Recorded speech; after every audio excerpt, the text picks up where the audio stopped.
So what do you do when, despite all of your planning and your hard work, the world seems to conspire to take away your once-in-a-lifetime opportunity? That is exactly the crossroads that Rowdy Gaines found himself at. Now, Rowdy is a three-time Olympic gold medalist. He broke 10 world records. Today, he is the voice of swimming worldwide, an 8-time Olympic broadcaster. He's a multiple world record-holding master swimmer, and maybe the most passionate advocate for learn-to-swim lessons for people of all ages. And he's here tonight to share his message with you, Believe and Achieve. Please welcome Rowdy Gaines. Thank you. Thank you so much. Any Olympic fans out there? All right. I'm a fan myself, believe it or not. So many words go into becoming an Olympian. And obviously, when you think about believe and achieve, that's one of them, along with the process. You have to believe in the process. For me, it was a long road, and I'll tell you why in just a second. But there are a lot of words that go into it, as well as believe and achieve. Dedication and commitment and responsibility and teamwork and setting goals. All those words I tried to live by. I was never perfect by any stretch of the imagination. Trust me, I failed many times. But I always was trying to be consistent in the way I lived those words in order to become an Olympian. Because to become an Olympian is pretty cool because it's forever. There's no such thing as a past Olympian or a former Olympian. Once I became an Olympian, I was an Olympian forever and ever. And that meant so much to me. One of the words that I tried to live by was dedication and commitment. You know, I was sitting behind the blocks right before my last race at those Olympic Games. It was a relay, and we were trying to figure out, my teammates and I were trying to figure out how many miles of swimming I had done to reach this point where my race lasted about 49 seconds. In fact, I won the 100 freestyle in 49.8. And in those 8 years, and I'll tell you why, that was 8 years in just a second, but in those 8 years, I swam about 24,000 miles, give or take a mile or two. That is the circumference of the globe at the equator. But I would swim every single mile all over again to get that opportunity to become an Olympian. The story about dedication is the fact that in 1980, I made the Olympic team. I'll never forget it. It was the first time that I became an Olympian. But on April 1st, 1980, the President of the United States came on television and announced that we would officially boycott those Olympic Games that were supposed to have been held in Moscow back then in the Soviet Union. Now, as an Olympian, we don't have a World Series and we don't have a Super Bowl. The pinnacle of success for us is the Olympic Games. That's the highest level you can reach. And that was taken away from me. And of course, you guys are all too young to remember that. But in 1980, I knew that I really wanted to continue that 4-year journey. I had to believe that in 4 years, I was going to have that opportunity once again, and I did in 1984. Another word that I tried to live by tremendously was teamwork. I won 3 gold medals in those Olympic Games.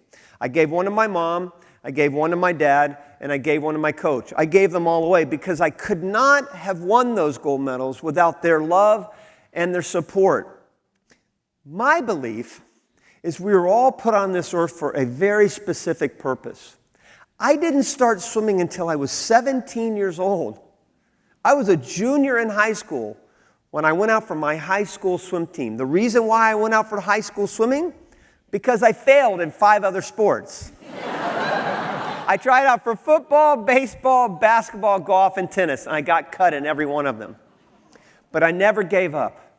I know it's a huge cliche, I get it, but you can never give up on your dreams.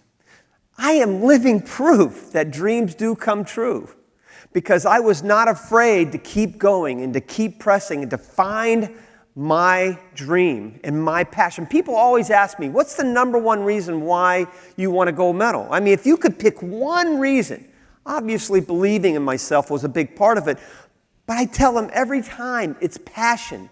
It's because I love swimming. I feel more comfortable in the water than I actually do on land. and therefore swimming has become a big part of my life. I grew up in Winter Haven, Florida. I was 9 months old when I learned how to swim. Didn't start competing until I was 17, but I learned how to swim when I was 9 months old. My parents water skied for an old place called Cypress Gardens, which doesn't exist anymore. Some of you might recognize the name Cypress Gardens, but it was always a part of my life. And water safety has always been a part of my life, teaching children how to swim, to find that joy in the water.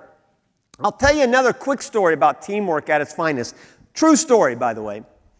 This was at the '84 Olympic Games. And the Olympics is pretty cool because all the athletes from all over the world, they all come together in this one central location. For me, it was Los Angeles. It was the campus of USC. And so you can imagine the cafeteria that had to feed all these athletes. And it was open 24 hours a day. And I couldn't sleep one night. It was a few days before my race, and it was 4 o'clock in the morning. I decided I was going to go down and get something to eat. I was down there, was only one other athlete down there, and he didn't really look like an athlete, to tell you the truth. His warm-ups were torn and tattered, kind of old, at least 40, 45 years old. I'm kidding, of course. And I'm sitting across from him, and he had a tea bag. He took the tea bag, he broke it open, and he poured the contents in the cup. True story. Then he poured the hot water on it. I'm thinking, this guy doesn't realize that the paper on the bag was okay, on the tea bag. So I said, excuse me, paper okay. But I put the tea bag in the cup. I poured the hot water on. The brown started coming out of the bag. You should have seen his eyes. They got real wide. He couldn't believe it. And to me, that was what the Olympics was all about, teaching some culture to this man from outer Mongolia. And the next thing he did was he took a packet of sugar and threw it in the tea.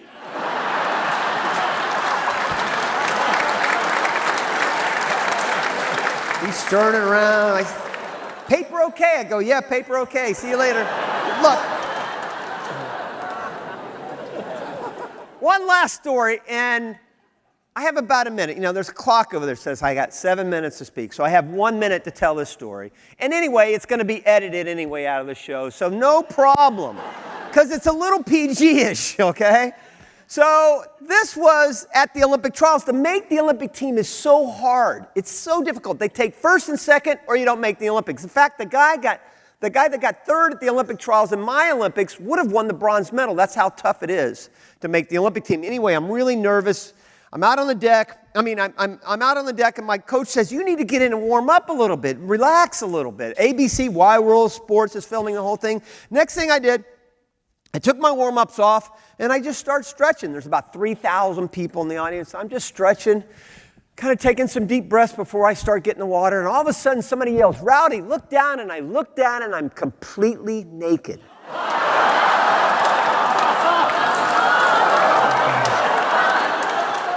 Swear, true story. Now you go ahead and laugh all you want to. My coach is standing there smiling, didn't say well. You go ahead and laugh all you want to. Tracy Calkins is the greatest female swimmer in history. She's sitting right next to me. She looks up at me and she says, Rowdy, it's no big deal. You go ahead and laugh all you want to. Her next race, she broke a world record, and I take full credit for that.